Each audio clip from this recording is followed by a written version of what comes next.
Diplomatic tensions. Absolutely not. Commander Davis slammed his fist on the conference table. Direct collaboration with Nexilian researchers is prohibited under the new security protocols. Eliza stood her ground, despite the knot tightening in her stomach. Sir, our combined approach is producing results that neither team could achieve independently. The translation system needs both perspectives. Intelligence reports suggest possible sabotage attempts from Nexilian hardliners, Davis replied, lowering his voice. We can't risk sensitive algorithm details being compromised. Tavik is a diplomatic envoy, Eliza protested. He's dedicated to peaceful relations. Davis's eyes narrowed. You seem remarkably confident about his intentions, Dr. Chen. Perhaps too confident. Heat rushed to Eliza's face. My confidence is based on scientific cooperation, Commander. See that it remains professional, Davis warned. Report any suspicious activity immediately. Across the station in the Nexilian sector, Tavik faced similar scrutiny from Ambassador Nyleth, whose phosphorescent markings pulsed with disapproval.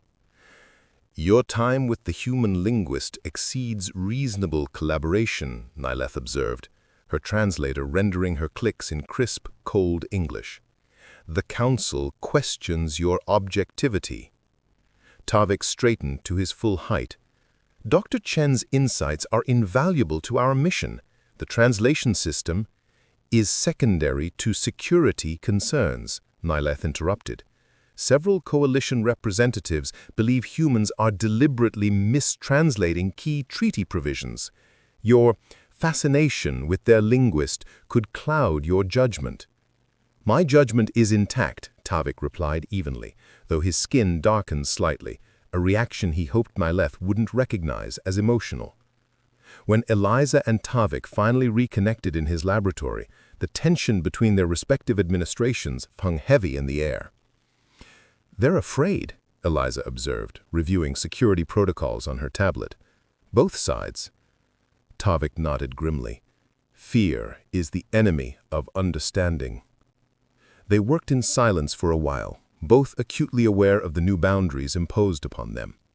When the station's alert system suddenly blared to life, they jumped simultaneously. Security breach in central database. All personnel return to quarters. Tavik's skin pulsed with concern. The translation database. Could be the target, Eliza finished his thought, already accessing her emergency terminal.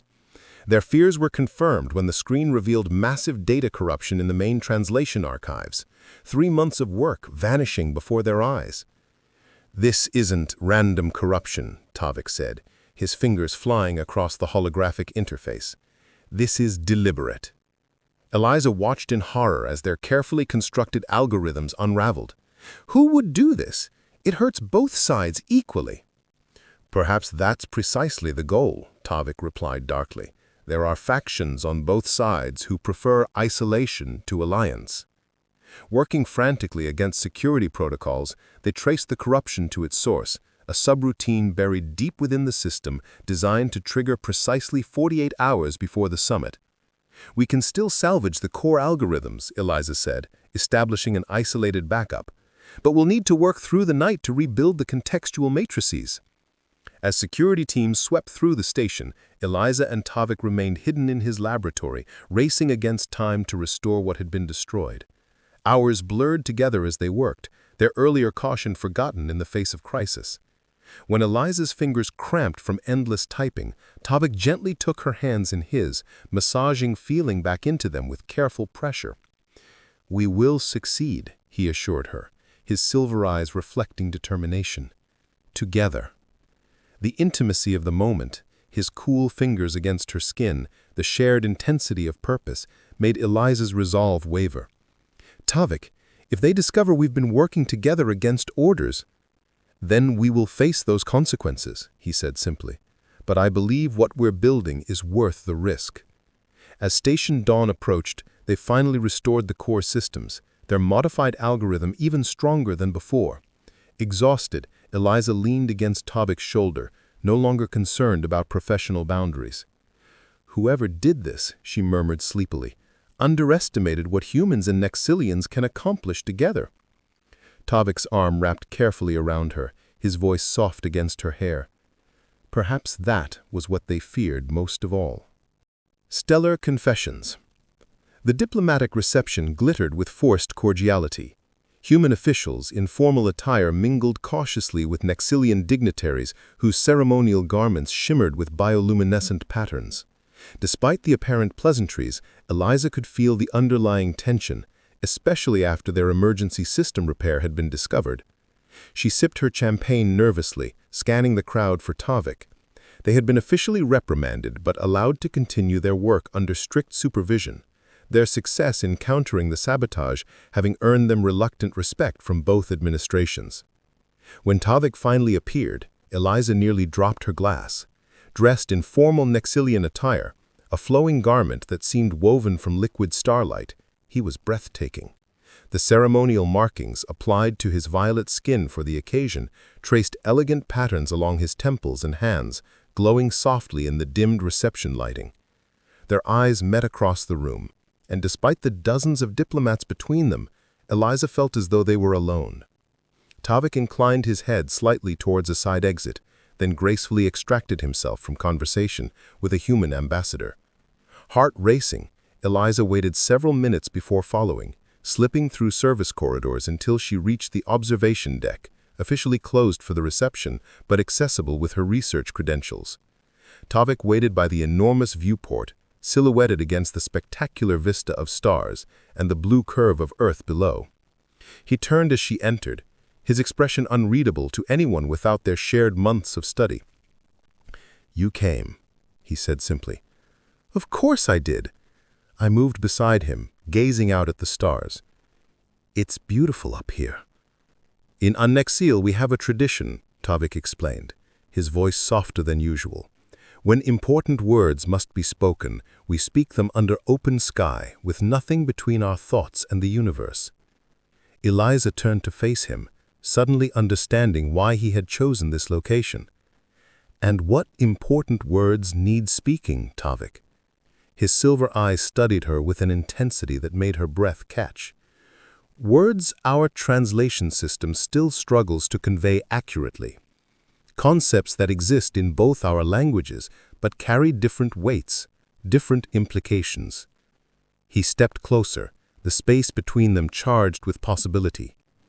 "Humans call it attraction, connection, perhaps even love. Nexilians name it suvarenthal, the resonance between souls that transcends physical form." Eliza's heart thundered in her chest. "Are you saying—" "That I experience this resonance with you?"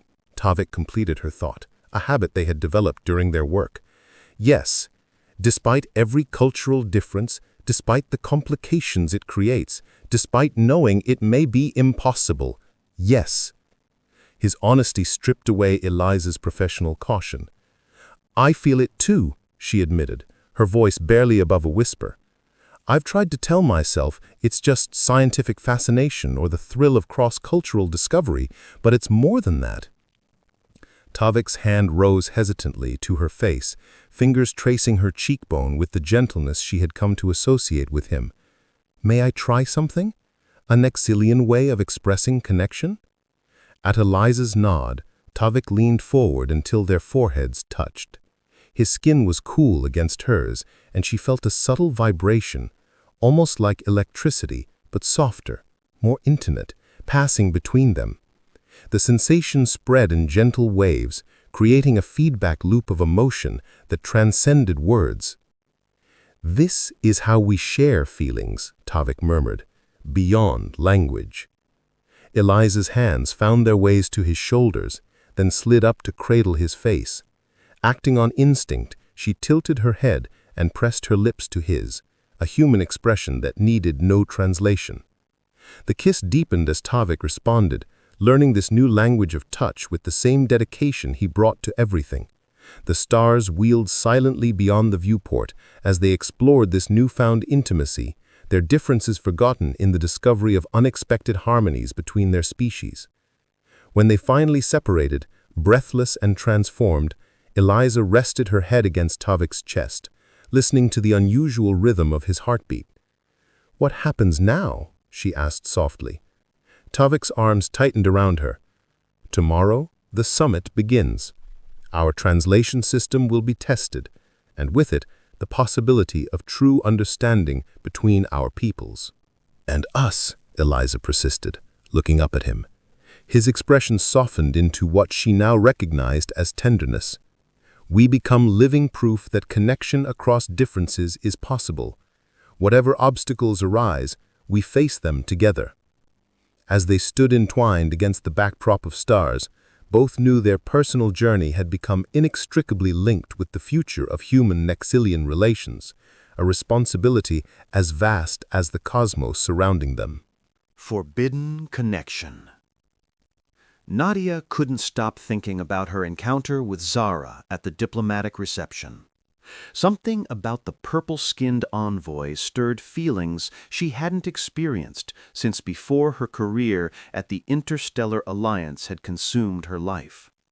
The following morning she arrived early at the laboratory they'd share, analyzing the strange crystalline formations discovered on Zara's homeworld of Lyria. When Zara entered the lab, Nadia momentarily lost her ability to speak. The Lyrian moved with effortless grace, her purple skin seeming to shimmer under the laboratory lights. Her silver-white hair was styled differently today, falling in loose waves around her shoulders and framing her delicate features. Her violet eyes found Nadia's, and a small smile curved her lips. "I hope I haven't kept you waiting, Dr. Carter," Zara said, her melodic voice carrying the slight accent all Lyrians had when speaking standard. "Not at all," Nadia managed, retrieving her professional composure. "And please, call me Nadia. I thought we could begin by establishing baseline parameters for the crystal structure analysis." They worked side by side for hours, their hands occasionally brushing as they passed tools and samples between them. Each contact sent electricity through Nadia's body, a sensation she tried desperately to ignore. Lyrians were known for their reserved nature and strict social hierarchies. Zara was nobility on her world, making any attraction between them complicated at best, impossible at worst. When the overhead lights automatically dimmed, signaling the station's night cycle had begun, Nadia realized they'd worked through lunch and dinner. "We should probably take a break," Nadia suggested, rubbing her tired eyes. Zara stretched her arms above her head, her movements fluid and captivating. "On my world we have a saying, the mind thirsts for knowledge, but the soul hungers for connection. Perhaps we could continue our discussions over a meal." Nadia's private quarters were modest but comfortable. She had apologized for not taking Zara to one of the station's restaurants, but the Lyrian had insisted on privacy. Now they sat across from each other at Nadia's small table, sharing a simple meal Nadia had prepared. "Your customs fascinate me," Zara said, watching as Nadia poured them each a glass of wine. "On Lyria, meals between strangers would be served by attendants, never prepared by one's own hands. There would be at least 3 tables between us." Nadia smiled. "And yet here you are, breaking your customs." Zara's violet eyes met hers with unexpected intensity. "Perhaps I find Earth customs worth exploring. Perhaps I find you worth knowing outside the constraints of diplomatic protocol." The air between them shifted, becoming charged with unspoken possibilities. Nadia found herself leaning closer, drawn by a force she couldn't explain. "I shouldn't feel this way about you," Nadia whispered. "The Alliance has strict guidelines about personal relationships during diplomatic missions." Zara reached across the table, her slender purple fingers gently touching Nadia's hand. "The Alliance doesn't govern the heart, Nadia, and I suspect neither of us is very good at following rules that make no sense." Before Nadia could respond, the station's emergency alert system blared to life. Red warning lights bathed the room as Commander Chen's voice came through the communication system. "All personnel to emergency stations. Unidentified vessel approaching. This is not a drill. Repeat, this is not a drill." Nadia and Zara exchanged alarmed glances. The peaceful scientific mission had suddenly become something far more dangerous. "We need to get to the command center," Nadia said, already moving toward the door. Zara caught her arm, her touch gentle but firm. "Nadia, there's something you should know. My presence here, it's not only about the crystals. There are factions on my world who do not wish for alliance with Earth, who would rather see our peoples remain separate. I fear they may have followed me here." Nadia stared at her, processing this new information. "Why didn't you tell me?" "Because I wanted to complete our research, because I believed it could change everything. And," Zara hesitated, her purple cheeks darkening slightly, "because I wanted to know you without fear and politics standing between us." The sincerity in Zara's eyes was unmistakable. Whatever came next, they would face it together. Their fingers intertwined as they rushed toward the command center, two worlds suddenly connected in ways neither had anticipated. The crystals forgotten as a much more precious and dangerous discovery hung between them, a connection that defied diplomatic protocol, cultural differences, and now possibly threatened their very lives. Harmonious futures. The Grand Conference Chamber hummed with anticipation as diplomats from Earth and Nexel gathered for the treaty negotiations. At the center of the chamber stood the translation interface, the culmination of months of collaboration, sabotage, and restoration. Eliza adjusted the final settings, acutely aware of the stakes resting on their work. "System diagnostic complete," she reported to the assembled officials. "Translation matrix is online and functioning at optimal parameters." Beside her, Tavik addressed the Nexilian contingent in their native language, the complex harmonics echoing beautifully through the chamber. The translation came through the system in perfect, nuanced English, capturing not just the words, but the cultural context behind them. Ambassador Nyleth stepped forward, her luminescent markings pulsing skeptically. "This system was compromised once before. What assurance do we have of its integrity now?" "The sabotage actually strengthened our approach," Eliza explained. "We implemented adaptive security protocols and redundant verification systems.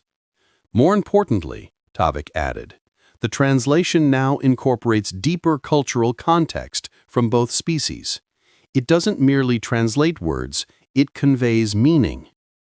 Commander Davis frowned. "Theory is one thing. Practical application in sensitive negotiations is another. We need a demonstration." Eliza and Tavik exchanged glances, having anticipated this challenge.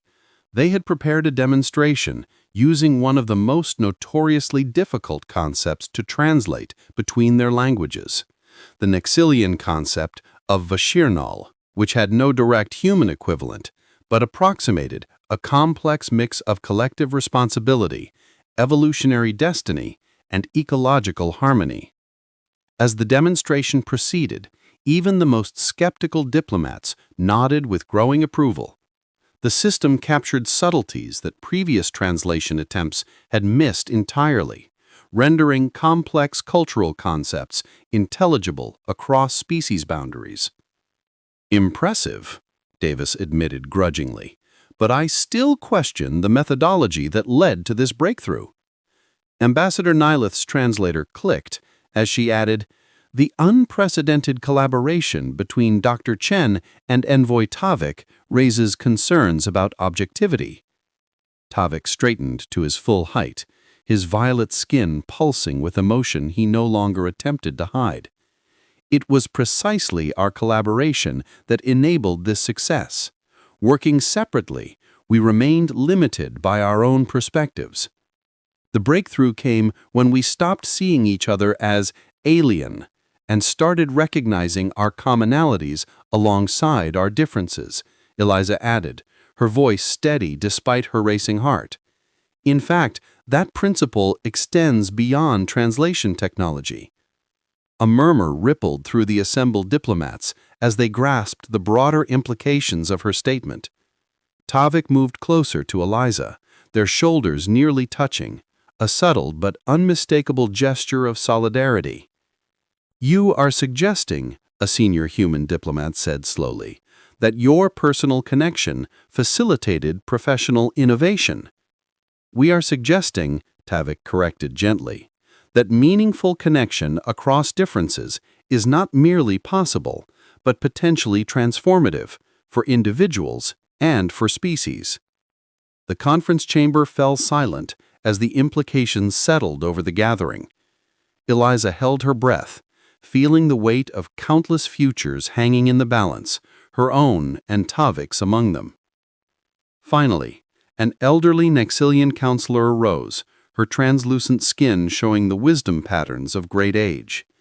"In my 2 centuries of diplomatic service, I have observed that progress often comes from unexpected quarters. Perhaps it is time we consider that true understanding requires more than protocol and caution." The treaty negotiations that followed were unlike any in the brief history of human Nexilian relations. With the new translation system facilitating genuine communication, both sides discovered areas of unexpected alignment alongside clearer understanding of their differences. As formal proceedings concluded for the day, Eliza and Tavik escaped to the observation deck that had become their sanctuary. Earth hung below them, beautiful and fragile against the vastness of space. "They're creating a new joint research initiative, a permanent collaboration between human and Nexilian scientists," Eliza said, still processing the day's developments.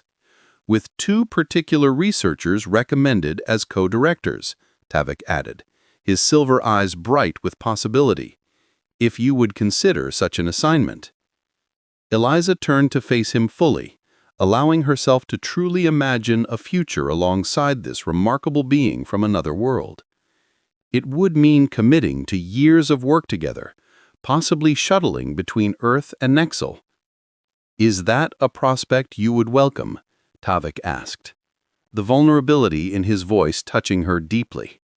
In answer, Eliza reached for his hands, entwining her fingers with his. The contact sent pleasant shivers through her system, a sensation she had come to crave. "I entered the wrong laboratory 3 months ago," she said softly. "But I've never made a more right decision in my life." Tavik's skin illuminated with joy patterns as he drew her closer. "The universe has patterns beyond what either of our species can comprehend alone. Perhaps this was one of them." As their foreheads touched in Nexilian intimacy and their lips met in human connection, Eliza realized they were creating something entirely new, a bridge between worlds that began with language but had grown into something far more profound. Whatever challenges awaited them, they would face them as they had faced everything since that first accidental meeting, together, combining the best of both their worlds to create something previously unimagined. And somewhere in the vastness of space surrounding them, the stars seemed to shine their approval on this most unexpected of translations, the translation of 2 hearts across the boundaries of worlds.